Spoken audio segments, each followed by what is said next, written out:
Pembacaan firman kita hari ini terdapat pada 1 Korintus pasal 14. Sekali lagi tentang karunia roh. Kejarlah kasih itu dan usahakanlah dirimu memperoleh karunia-karunia roh, terutama karunia untuk bernubuat. Siapa yang berkata-kata dengan bahasa roh, tidak berkata-kata kepada manusia, tetapi kepada Allah. Sebab tidak ada seorang pun yang mengerti bahasanya. Oleh roh ia mengucapkan hal-hal yang rahasia. Tetapi siapa yang bernubuat, ia berkata-kata kepada manusia. Ia membangun, menasihati, dan menghibur. Siapa yang berkata-kata dengan bahasa roh, ia membangun dirinya sendiri. Tetapi siapa yang bernubuat, ia membangun jemaat. Aku suka supaya kamu semua berkata-kata dengan bahasa roh. Tetapi lebih daripada itu, supaya kamu bernubuat. Sebab orang yang bernubuat lebih berharga daripada orang yang berkata-kata dengan bahasa roh, kecuali kalau orang itu juga menafsirkannya, sehingga jemaat dapat dibangun. Jadi, saudara-saudara, jika aku datang kepadamu dan berkata-kata dengan bahasa roh, apakah gunanya itu bagimu? Jika aku tidak menyampaikan kepadamu pernyataan Allah atau pengetahuan, atau nubuat, atau pengajaran.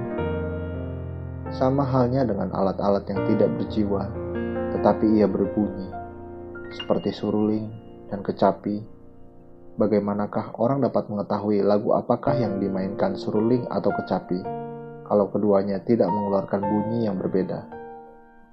Atau jika nafiri tidak mengeluarkan bunyi yang terang, siapakah yang menyiapkan diri untuk berperang?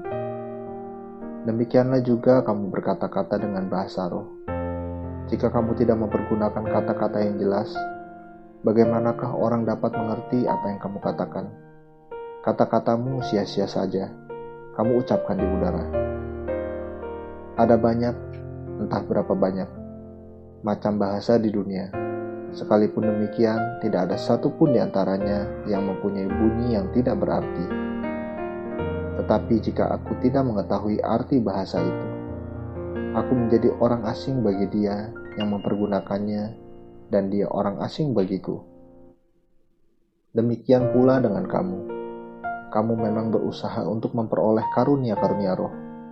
Tetapi lebih daripada itu, hendaklah kamu berusaha mempergunakannya untuk membangun jemaat. Karena itu, siapa yang berkata-kata dengan bahasa roh, ia harus berdoa supaya kepadanya diberikan juga karunia untuk menafsirkannya. Sebab jika aku berdoa dengan bahasa roh, maka rohkulah yang berdoa, tetapi akal budiku tidak turut berdoa. Jadi, apakah yang harus kubuat? Aku akan berdoa dengan rohku, tetapi aku akan berdoa juga dengan akal budiku. Aku akan menyanyi dan memuji dengan rohku, tetapi aku akan menyanyi dan memuji juga dengan akal budiku. Sebab jika engkau mengucap syukur dengan rohmu saja, bagaimanakah orang biasa yang hadir sebagai pendengar dapat mengatakan amin atas pengucapan syukurmu? Bukankah ia tidak tahu apa yang engkau katakan?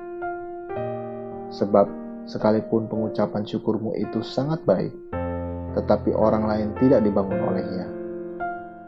Aku mengucap syukur kepada Allah bahwa aku berkata-kata dengan bahasa roh lebih daripada kamu semua. Tetapi dalam pertemuan jemaat, aku lebih suka mengucapkan 5 kata yang dapat dimengerti untuk mengajar orang lain juga, daripada beribu-ribu kata dengan bahasa roh. Saudara-saudara, janganlah sama seperti anak-anak dalam pemikiranmu. Jadilah anak-anak dalam kejahatan, tetapi orang dewasa dalam pemikiranmu. Dalam hukum Taurat ada tertulis, oleh orang-orang yang mempunyai bahasa lain, dan oleh mulut orang-orang asing, aku akan berbicara kepada bangsa ini. Namun demikian mereka tidak akan mendengarkan aku, firman Tuhan. Karena itu, karunia bahasa roh adalah tanda, bukan untuk orang yang beriman, tetapi untuk orang yang tidak beriman. Sedangkan karunia untuk bernubuat adalah tanda, bukan untuk orang yang tidak beriman, tetapi untuk orang yang beriman.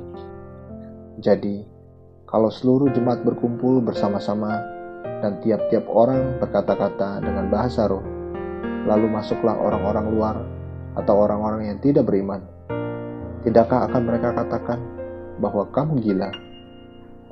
Tetapi kalau semua bernubuat, lalu masuk orang yang tidak beriman atau orang baru, ia akan diyakinkan oleh semua dan diselidiki oleh semua.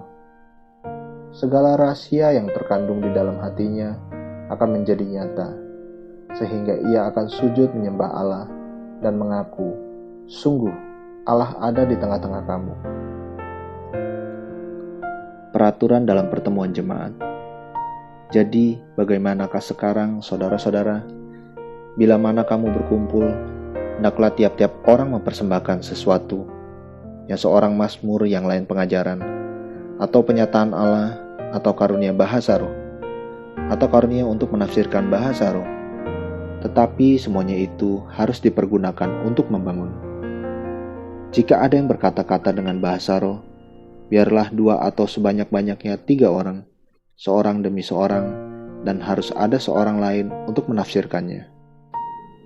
Jika tidak ada orang yang dapat menafsirkannya, hendaklah mereka berdiam diri dalam pertemuan jemaat dan hanya boleh berkata-kata kepada dirinya sendiri dan kepada Allah. Tentang nabi-nabi, baiklah 2 atau 3 orang di antaranya berkata-kata dan yang lain menanggapi apa yang mereka katakan. Tetapi jika seorang lain yang duduk di situ mendapat penyataan, maka yang pertama itu harus berdiam diri. Sebab kamu semua boleh bernubuat seorang demi seorang, sehingga kamu semua dapat belajar dan beroleh kekuatan. Karunia nabi takluk kepada nabi-nabi, sebab Allah tidak menghendaki kekacauan, tetapi damai sejahtera. Sama seperti dalam semua jemaat, orang-orang kudus, perempuan-perempuan harus berdiam diri dalam pertemuan-pertemuan jemaat, sebab mereka tidak dapat diperbolehkan untuk berbicara. Mereka harus menundukkan diri seperti yang dikatakan juga oleh hukum Taurat. Jika mereka ingin mengetahui sesuatu, baiklah mereka menanyakannya kepada suaminya di rumah, sebab tidak sopan bagi perempuan untuk berbicara dalam pertemuan jemaat. Atau adakah firman Allah mulai dari kamu? Atau hanya kepada kamu sajakah firman itu telah datang? Jika seorang menganggap dirinya nabi atau orang yang mendapat karunia roh, ia harus sadar bahwa apa yang kukatakan kepadamu adalah perintah Tuhan. Tetapi jika ia tidak mengindahkannya, janganlah kamu mengindahkan dia. Karena itu, saudara-saudara, usahakanlah dirimu untuk memperoleh karunia untuk bernubuat, dan janganlah melarang orang yang berkata-kata dengan bahasa roh. Tapi segala sesuatu harus berlangsung dengan sopan dan teratur. Amin. Terus baca firman-Nya, renungkan dan lakukan dalam kehidupan kita. Tuhan Yesus memberkati.